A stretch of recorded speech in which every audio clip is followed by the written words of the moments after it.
Hey there, friends, and welcome back to another 3-Minute Thoughts. My name is Derek, and in the next 3 minutes, we're going to take a look at Luke chapter 18, verses 15 through 43, and then Luke chapter 19. These chapters continue Luke's description of Jesus' journey toward Jerusalem.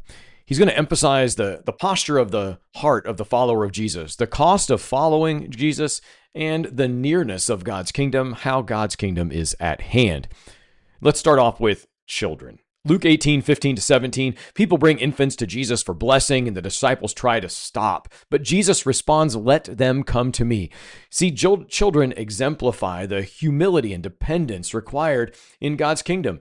They have nothing to offer, yet everything to gain. Faith is received, not earned, and trust is simple and total when we're putting ourselves in God's hands. And then Luke 18, 18 to 30 deals with a rich young ruler. This ruler asks what he must do to inherit eternal life, an account that's been in other gospel accounts. Jesus first affirms obedience to the law. It's important to demonstrate obedience because obedience is a demonstration of God's love. But then he challenges him to make sure God is the core of everything. Sell everything and follow him. It emphasizes the true trust over possessions and obedience over self-reliance. And then in verses 28 through 30, Peter notes that the disciples have left everything to follow Jesus. And Jesus promises that anyone who sacrifices himself, family, home, possessions for the kingdom will receive 100-fold in the age to come. Kingdom greatness is defined not by status or worldly success, but by humility, faith, and surrender.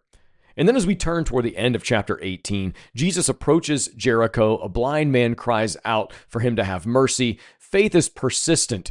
Recognition of Jesus' messianic identity is critical to being healed by Christ. As we turn to chapter 19, we find Zacchaeus. A wee little man was he. Jericho Zacchaeus is a wealthy tax collector who climbs a sycamore tree to see Jesus. And Jesus calls him by name, goes to his house, and eats dinner with him. You see, Zacchaeus was a social outcast and sinner, air quotes there, in the eyes of the community. It's this idea that he becomes an example of how grace transforms the heart and the actions of mankind. And then there's the parable of the 10 minas, and then we close out this section with the triumphal entry. I'm going to skip the parable of the minas and go straight to the triumphal entry.